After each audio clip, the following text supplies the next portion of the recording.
Dear students, Assalamu alaikum and welcome to grade 9 from Noor School and College Mansehra. I am your teacher Muhammad Awais Kashmiri.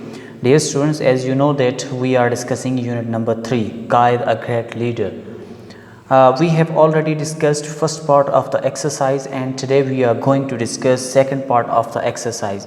As you know that in previous lecture, the first part of exercise was glossary, which we have discussed in detail. Comprehension questions we discussed in detail. Multiple choice questions we have already done. Understanding the phrases, we had a few phrases and we had to actually bring their meanings out, so we did so. So in today's lecture we will discuss following points. Point number 1, finding meanings. We have a few words and we will find their meanings, and we will also tell that which part of speech are these. Number 2, we will discuss antonyms of a few words. Number 3, use of articles. We will use articles. Number 4, we will look at a few modal verbs. And number 6, we will discuss regular and irregular verbs. And number 7, use of transitive and intransitive verbs. We have already discussed that what is transitive and what is intransitive verbs. So today we are going to use these transitive and intransitive verbs. We will see their use. Okay, so now we are coming towards book. Look at vocabulary. E. Find the meaning of the following words from the dictionary and identify the part of speech of the word through abbreviation used. As you know that we use abbreviation for different parts of speech, like we use N for noun, V for verb, similarly A, D, J for adjective. So these are abbreviations used for parts of speech. So what is the question? Find the meaning. So first thing is finding their meaning, and what is the second thing? Identify the part of speech.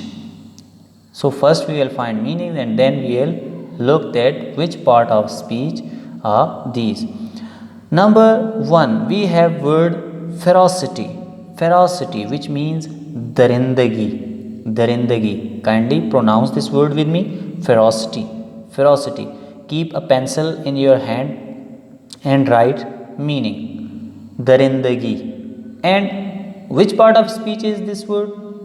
It is a noun. It is a noun. It is name of something. Number 2, remind. Yaad dilana.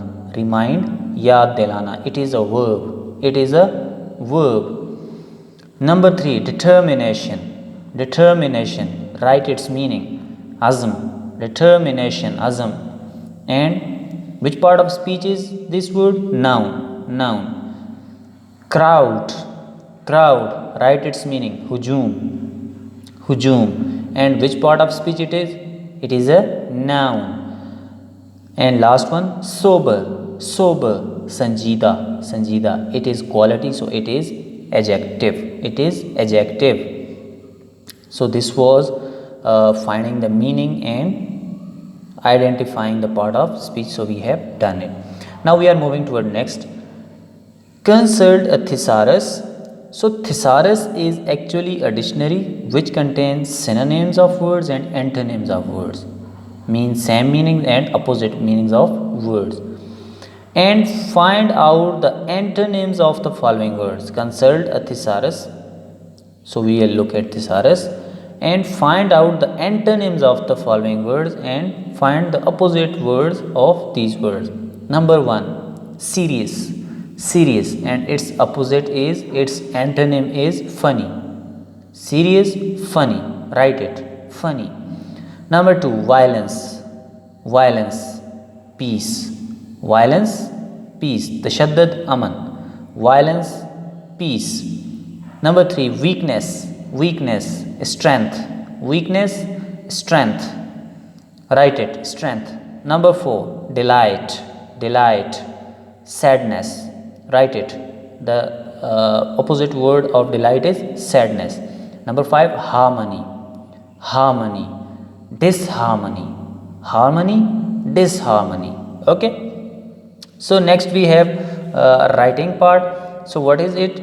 Write an essay on your favorite ideal personality. So it is very easy to write an essay. So what we actually include in such an essay? So for example, we have essay favorite personality. What we will include? Number 1, appearance. So first we include introduction, appearance. Okay. For example, we are writing an essay on Quaid-e-Azam. So how Quaid-e-Azam looked like. So we will explain it in first para. Appearance, introduction. Number 2, attitude towards life. Second, we will include attitude towards life in the form of paragraph, that what he did actually in his life, what he believed and what he did in life. Number 3, qualities. What are the qualities of your favorite personality? So we will write in the form of paragraph that my favorite personality has this quality, this quality, this quality. Okay. Number 4, achievements, achievements, that what your favorite personality has achieved, what is his achievement. So we include, first of all, when we write an essay on favorite personality, we include first appearance, second attitude towards life, third qualities, and fourth achievements. Now we are moving to the next part. The next part is grammar part. Article, we already know that a and the are the articles. Fill in the article a and or the where necessary. Fill in the article a and or the where necessary. Insert x or cross where no article is used. So we will put somewhere where it is needed a, so we will put a, where it is needed n, we will put n, and where it is needed the, we will put the, and where there is no need of article, we will put a cross. Okay. So the first sentence we have, I like dash blue shirt over there better than red one. So I like a blue shirt, I like a blue shirt. Okay. If we had sentence I like a blue shirt, then there was no need of a, but we are looking at the second part as well. I like a blue shirt over there better than the red one. So first one a, second one the.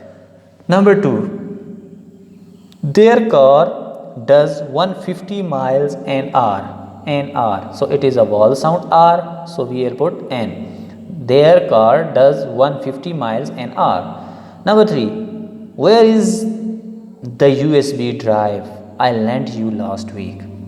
Where is the USB? The USB drive, the USB drive. So the is used here. Number 4, do you still live in Banu? Do you still live in Banu? So it is a proper noun. We don't need to put any article with it. So we will put cross here, that there is no need of article. Do you still live in Banu? Okay. Is your mother working in the old office building? In the old office building. So the is used in this blank. Okay. So now we are coming towards modal verbs. Words like can, could, may, might, must are modal verbs. So we are looking at verb. So first part is modal verb. So what he asks, which of the 3 sentences containing a modal auxiliary verb has the same meaning as the original one? Has the same meaning as the original one. So for example, first sentence is they are able to speak English. They are able to speak English. So we have removed are and able, and we will use modal auxiliary verb. Actually it is the function of modal auxiliary verb that they replace the main verb but meanings do not change. Okay, for example, they are able to speak English, so we also can say that they can speak English. So can is a modal verb here. Okay, they are able to speak English well, so they can speak English well. Done. Number 2, there is a possibility of rain tomorrow. There is a possibility of rain tomorrow. Okay, so there, it may rain tomorrow. It may rain tomorrow. We have same meanings. It may rain tomorrow. It may rain tomorrow. Okay, so may is modal verb. Number 3, do I have to clean the kitchen? So can I clean the kitchen? No.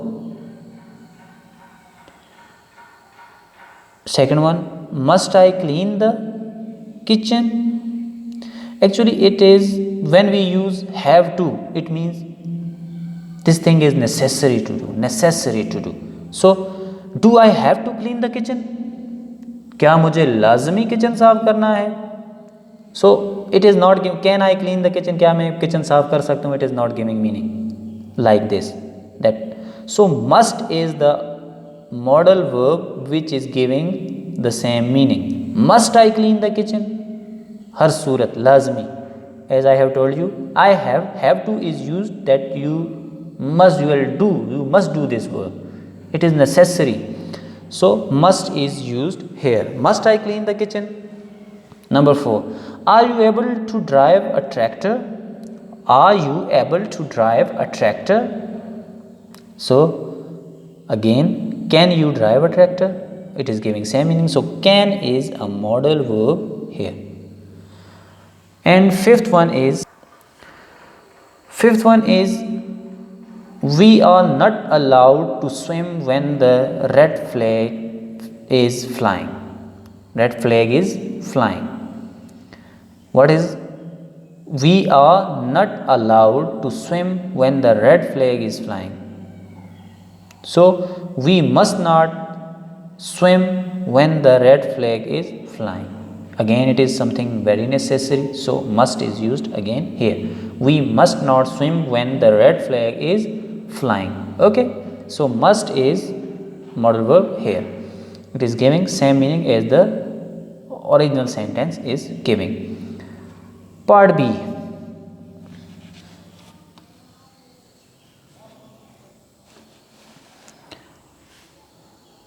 Find the regular verb in each line and write it in the space provided. Find the regular verb in each line and write it in space provided. So what is the regular verb and what is irregular verb? So dear student, look. Suppose we have first verb that read. So we have first word read. If we are looking at its second and third form, it would be read, read. So second word we have feel. So its second and third form would be feel, felt. Okay. And the third word play. Play, played, and see, saw, seen. So we have the word play, with which we can only add inflection ed. If we have a verb and we are only adding same inflection or normal pattern, it is normal pattern and we are putting same inflection ed. Okay, it is inflectional morpheme actually, ed. So we have the verb play, we only add ed with this verb, so it is a regular verb. Okay, and we have verb feel, we add t with this and also change its spelling, so it is not a regular verb, it is not following the same pattern. We have same pattern in this word. We write the same word and add ed with it. Okay, so it is regular verb. So now I am coming towards definition, that what is regular verb and what is irregular verb. So look here, regular and irregular verb. Regular verb, a verb following the normal pattern of inflection is called regular verb. Following the normal pattern of inflection, like we have word reach. So we again use the same word reach and we only add inflection ed with it, and we also have the same word and we use only inflection ed with it. So it is following the same pattern and same inflection. A verb following the normal pattern of inflection is called regular verb, e.g. reach, reached, reached. Okay, so now what is irregular verb? Irregular verb, I have given you example, not following the same pattern. A verb that does not follow the normal pattern. A verb that does not follow the normal pattern of inflection is called irregular verb, e.g. go, went, gone. So go is a different verb, went is a different verb, gone is a different verb, not following the regular pattern, not following the normal pattern. So now we are coming toward this word and looking at these words, that whether these which of the following is regular verb. So we have word read, read, read, feel, felt, felt, play, played, played, see, saw, seen. So play is the word which is following the normal pattern, play, played, played. So play is a regular verb. The second, listen, listened, listened. Okay, do, did, done, go, went, gone, make, made, made. So listen is the regular verb. It is following the normal pattern of inflections. Listen, listened, listened. Okay, know, knew, known, help, helped, helped, say, said, said, think, thought, thought. So help is the verb which is regular verb because it is following the same pattern of inflections, which is ed. So help, helped, helped is a regular verb. Like, liked, liked, write, wrote, written, forget, forgot, forgotten, eat, ate, eaten. So like is the verb which is regular actually, because it is following the same pattern of inflection, which is ed, and like, liked, liked. So like is a regular verb. Take, took, taken, bring, brought, brought, cut, cut, cut, clean, cleaned, cleaned. So clean is a regular verb because it is following the normal pattern of inflection, which is ed, and we can use ed with it and we will make it cleaned, cleaned, clean. So it is a regular verb. Got it?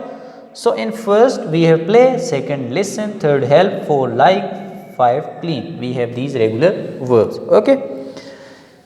Now we are coming towards part C.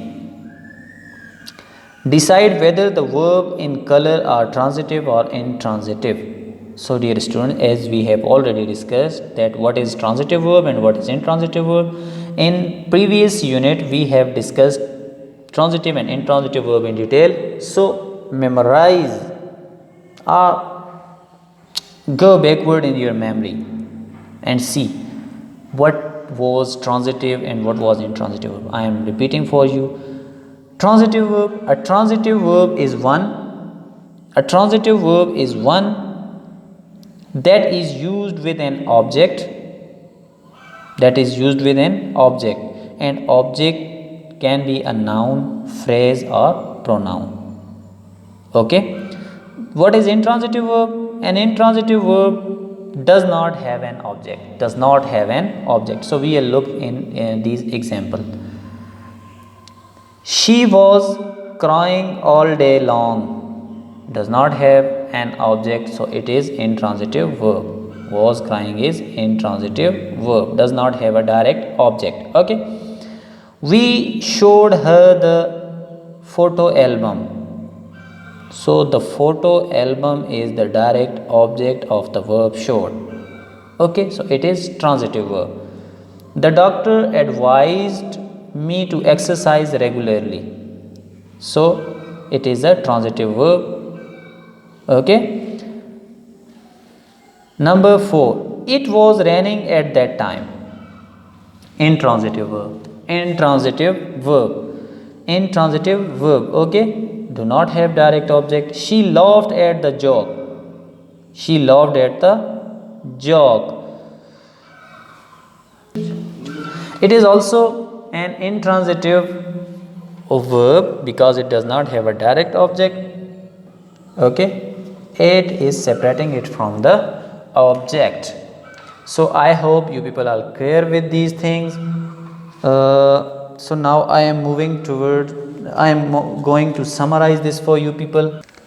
So what we have discussed today: first we discussed finding meanings, that we found a few meanings of the words and also identified that which part of speech it is. Second point was antonyms. We found a few antonyms of the words. And the third one was use of articles. We used article. The fourth one was modal verbs. So we used modal verbs. So why we use modal verbs? Actually we use modal verb to minimize the use of main verb, and we give same meanings. Number 5, regular and irregular verbs. We discussed that a verb which is following the same, which is following the normal pattern of inflection, like ed is the most common inflectional morpheme which we use with verbs, and it is a regular verb, and which does not follow the normal pattern of inflection, so it is irregular verb. Then we have seen use of transitive and intransitive verbs. So I have again repeated for you people that what is transitive verb, which has a direct object, and what is intransitive verb, which does not have a direct object or which does not have an object. So I am hopeful that you people are clear with these points. Now I am going to give you a homework. So what is your homework? Write 10 regular verbs and 10 irregular verbs in your notebooks and send it to me. Write 10 regular verbs and 10 irregular verbs in your notebooks and send it to me. So far your response is so good in this class. I hope your response would be better in this class too. Thank you so much. Thank you for watching.